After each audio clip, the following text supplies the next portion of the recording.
Hello and welcome to this review of Richard's, or in Louisiana they would say Richard's, Richard's Wild Irish Rose Moscato American White Wine, chilled. You can see the condensation.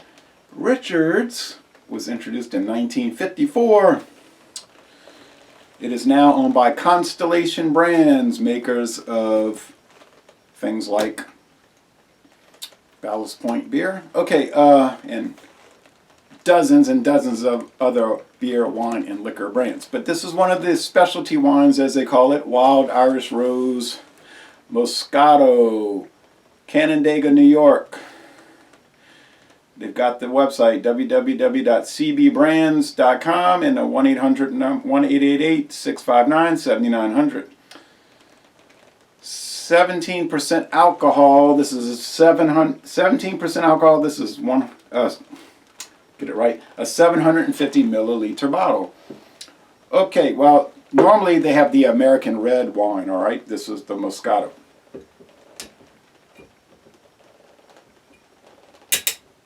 17% alcohol, obviously a dessert wine.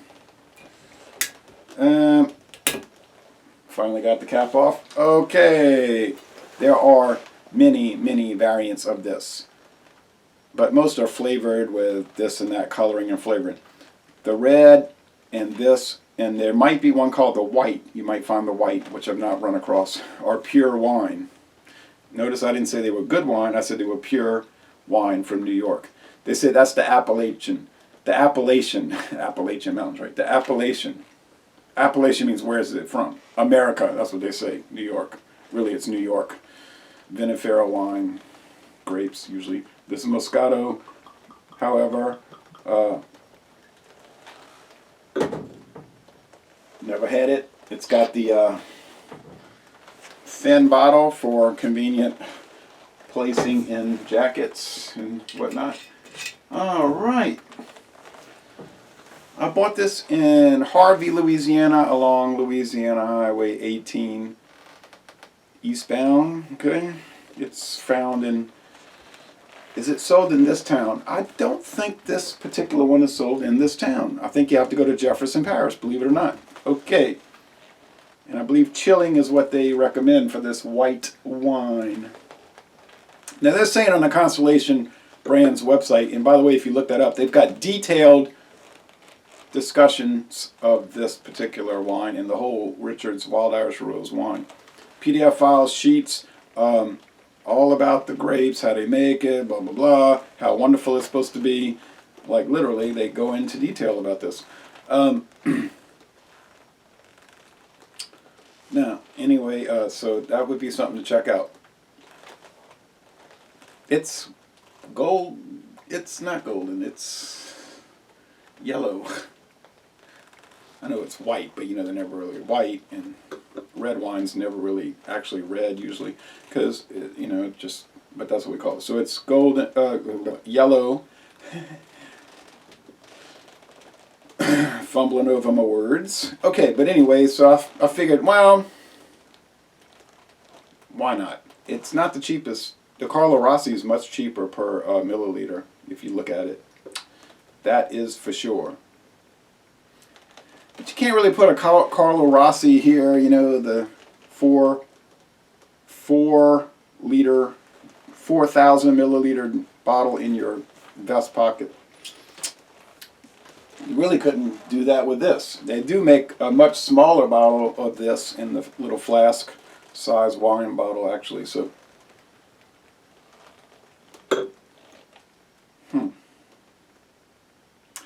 Now, on the website, they do talk about the character of this, and they say it's very. The Richard's Wild Irish Rose, and I remember when they used to run those television commercials around 1980. But they say it's very foxy in the aroma, foxy grapes. Now, when the European settlers came to America, the Dutch and English settlers to New York, they saw the Indians were using grapes, and they tried them, and they said, "Whoa, what's wrong with these grapes? They called it foxy, like we might call it pungent and." Or stinky, you know what I mean? Stinky. They're not like the European grapes that were so refined. They said, these American grapes, they're, ooh. And that's the word they use, foxy. musky. But they're not in Europe, they're in America, right? So the Europeans started to grow grapes in New York and make these type of things, like this here. All right, and now they add sugar to it to get it higher ABV. But it is considered, according to the U.S. government, pure grape wine. All right. That is Foxy. Kind of reminds me of wine that my grandmother and them used to make over there in Jefferson Parish. They would grow grapes out on a trellis. And that stuff smelled like, kind of like what you call homemade, like not refined, something. It just smelled like the backyard. I don't know, it's hard to describe, but if you do that, if you know what I'm talking about, you kind of grasp the concept. There's some alcohol legs on this thing. Whoa, this is like, in some states, like New York, I think this has to be sold as a spirit, not a wine. It has to be sold as a liquor. That is some profound alcohol legs on this product. Woo! 34 proof.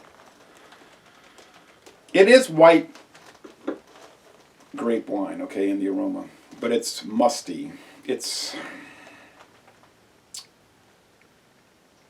okay, tangy, gamey, let's call it. Well, I don't know. Let's go with the taste. It's different. It's got a meaty aroma. Almost like a like a meat, like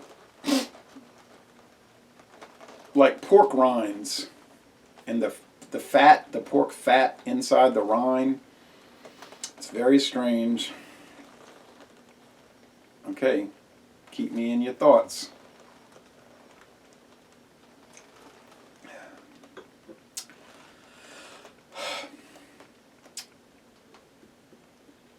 There's a little of that yellow tobacco, you know, that Levi Garrett.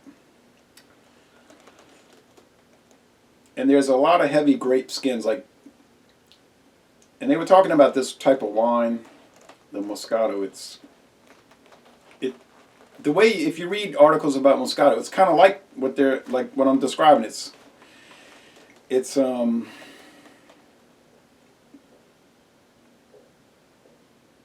little gamey. It may or may not be for you.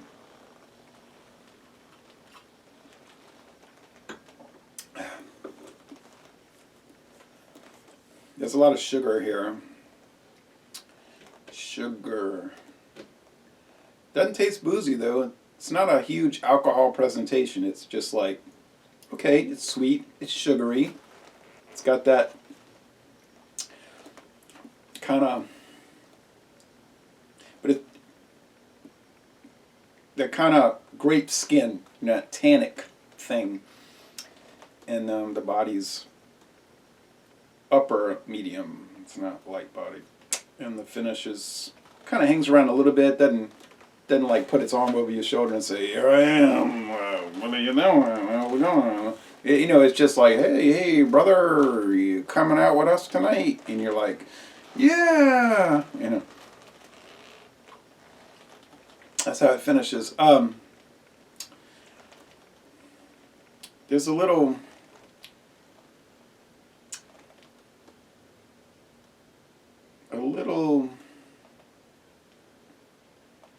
grape jelly type thing, you know, like a Welch's. Yeah, it's making me think of, you know what it's making me think of, like the Welch's white grape juice. Yeah, that's it. I'm starting to get it together here as far as like paring it down toward flavors. Like they sell that for teenagers when they go out. They say, "Well, don't drink liquor, dear. Drink the Welch's sparkling white grape juice because you're underage." Okay, I don't know what the teenagers do. Maybe they like are legitimate and they go to the prom and they drink the sparkling white grape juice as sort of a substitute for champagne. Okay, that would be fine. This has many of those characteristics, but it's 17% alcohol.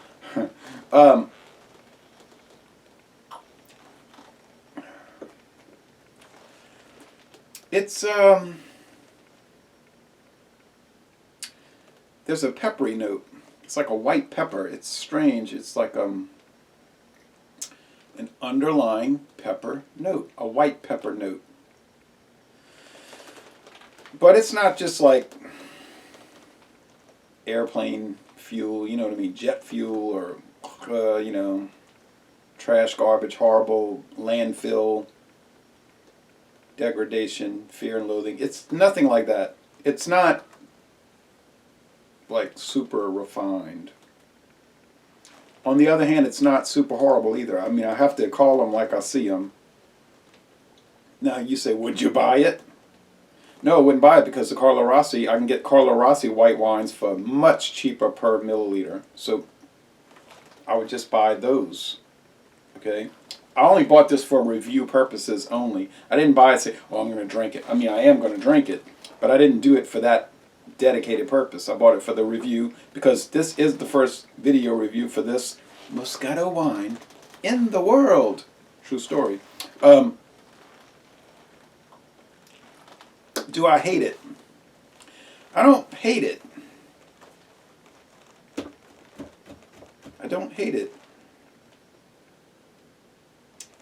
I don't love it. I don't hate it though. It's got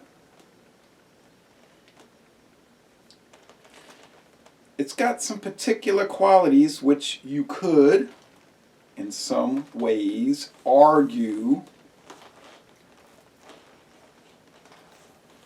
You could make the argument that those characteristics make the wine approachable to an extent. Yeah, it's a strange thing.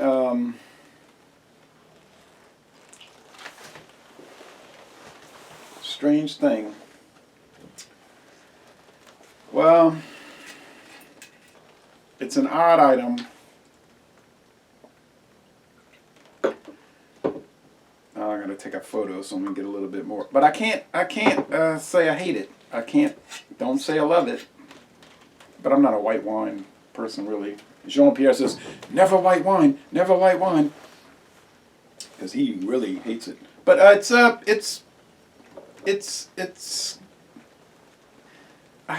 has its place. It has its place. Now I don't know what that place is.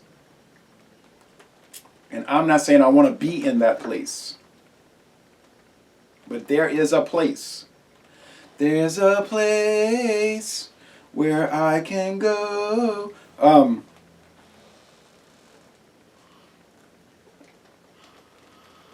It's sort of like exotic in some ways. In some ways. I would recommend it for those who are willing to branch out, let's say, and maybe go into a neighborhood they wouldn't typically take a walk in. You know, you have to be open-minded. You got to be open-minded. If you're closed-minded, if you normally drink $200 and $300 a bottle, $300 bottles of wine, well, you're probably not watching this video, right? It's like, we know who watches my videos. All right, so yeah, it's well, it's fascinating in a way. In a way, it's I'm very glad I bought it. You know, within context. You know what I'm talking about. I'm glad within context. In some ways, you could say, well, that beer, I mean, that wine would make you sad. That's sadness in a bottle. It is sadness in a bottle, but it's surrounded by